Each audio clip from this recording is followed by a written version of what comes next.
Virginie Lavalard, bonjour. Bonjour. Alors, vous êtes présidente de l'association Le Bout du Tunnel. Nous évoquerons ensemble la 32e édition du SISM, donc c'est-à-dire les semaines d'information sur la santé mentale. Elles ont débuté il y a quelques jours.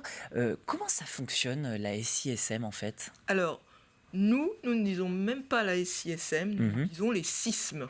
C'est beaucoup plus simple. Donc, c'est les semaines d'information sur la santé mentale.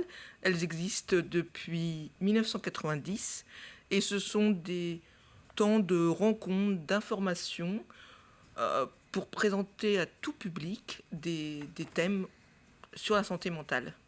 Avec... Stigmatisés, excusez-moi. Oh, il n'y a pas de souci. Et avec cette année, j'ai cru lire donc une thématique qui se dégageait fortement, c'était le droit notamment. C'est le droit. C'est pour ma santé mentale, respectons mes droits.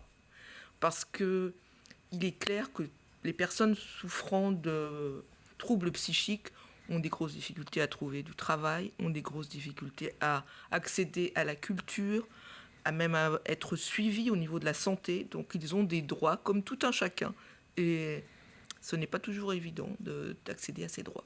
Vous le dites, donc ces droits, peut-être qu'on les divise un petit peu parce qu'il y a quoi? C'est une forme de méconnaissance de la maladie. De méconnaissance, de peur aussi, de peur, parce que la maladie psychique est souvent associée à la psychiatrie, est souvent associée aux asiles, et donc il y a toute cette peur, et on est là pour en parler, pour déstigmatiser cette peur. Et d'ailleurs, comment on peut lutter contre ces discriminations liées aux droits des personnes atteintes de troubles de la santé mentale? Eh bien, déjà, pour lutter contre cette discrimination, on peut se rendre au SISM. Tout à fait. Qui, j'ai oublié de le préciser, ont été aussi cette année mis en place avec le projet territorial de santé mentale, qui est un contrat signé entre tous les acteurs locaux. Donc on peut aussi arriver dans mon association, dans une association comme la mienne, qui est un groupe d'entraide mutuelle, où des personnes en situation de souffrance psychique se retrouvent et redeviennent acteurs de leur vie et sortent de leur isolement et sont présents sur la cité.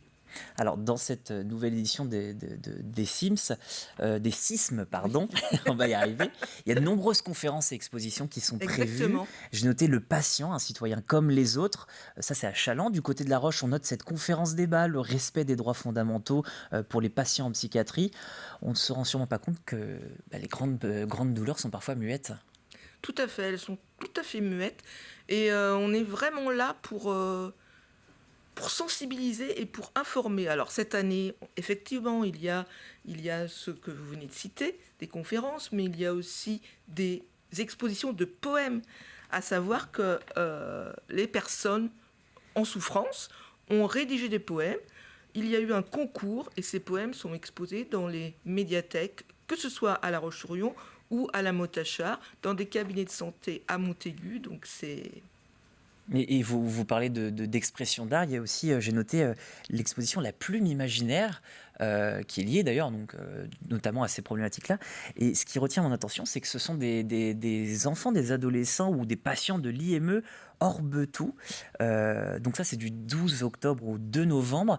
Vous avez pu suivre un petit peu ce qui se faisait? Non, alors là, par contre, je ne vais pas trop pouvoir vous informer. Il n'y a pas de souci. Mais ce que je trouvais intéressant là-dessus, c'est que ça rejoignait ce que vous dites, c'est que on a le sentiment parfois qu'on ostracise leurs paroles, qu'on les empêche un petit peu de ces personnes qui peuvent avoir quelques soucis de discuter comme de vrais citoyens, alors que ce sont de vrais citoyens avec les mêmes droits. Oui, certaines personnes pensent que effectivement, elles n'ont pas le droit à la parole, que ces gens-là n'ont pas le droit à la parole, qu'ils ne sont pas aptes à prendre la parole, qu'ils ne sont pas aptes à prendre des décisions, parce que pour certains, ils sont sous curatelle, sous tutelle, mais ça n'empêche pas d'être un citoyen comme les autres, d'être un tout un chacun et d'avoir le droit de s'exprimer. Alors c'est intéressant ce que vous dites, parce que certaines personnes vont les empêcher de s'exprimer et de parler, mais eux-mêmes, est-ce qu'ils ne vont pas finir par s'empêcher de parler, tout simplement? Ils peuvent finir par s'empêcher de parler, tout simplement parce que ils ne vont plus oser sortir de chez eux, et ils vont être confinés, même si actuellement ce terme est un peu galvaudé, mais ils vont être confinés chez eux. Il y a justement, vous me tendez la perche sur cette question du confinement. Comment la crise sanitaire, elle peut impacter sur la santé des patients? La santé des patients, la crise sanitaire, c'est sûr qu'elle n'a fait, elle n'a fait qu'aggraver la santé des patients pour certains qui, avec ces multiples confinements, se sont retrouvés encore plus isolés qu'ils ne l'étaient. Mais un des bénéfices de cette crise, c'est que pour une fois, on a parlé de la santé mentale et qu'on a dit que on s'est rendu compte que la santé mentale, c'était pas seulement la psychiatrie et que ça pouvait toucher tout le monde. Ça pouvait toucher ma mère, ça pouvait toucher mon fils ado, ça pouvait toucher mon voisin. Tout le monde pouvait être impacté. Et à ce sujet-là, donc on va revenir sur cette annonce du président de la République qui voudrait proposer une 40 € donc pour une première séance chez les psys, 30 € pour les suivantes. Vous, ça va dans le bon sens selon vous?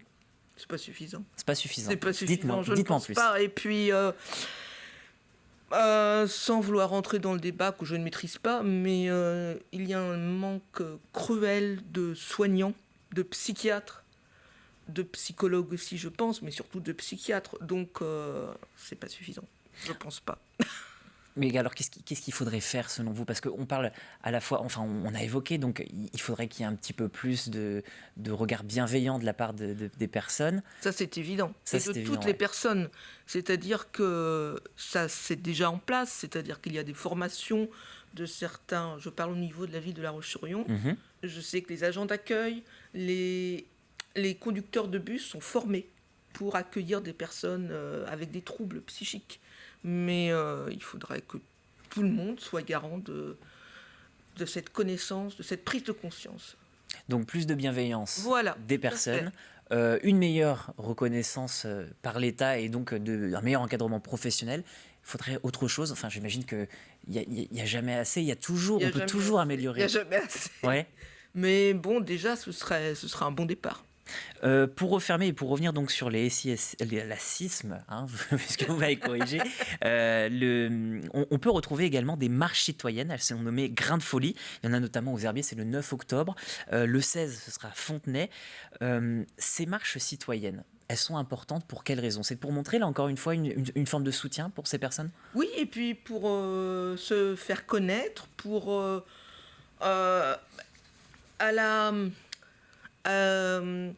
à l'image de la Gay Pride, se faire connaître et montrer qu'on est présent aussi dans la ville et qu'il ne faut pas avoir peur de nous.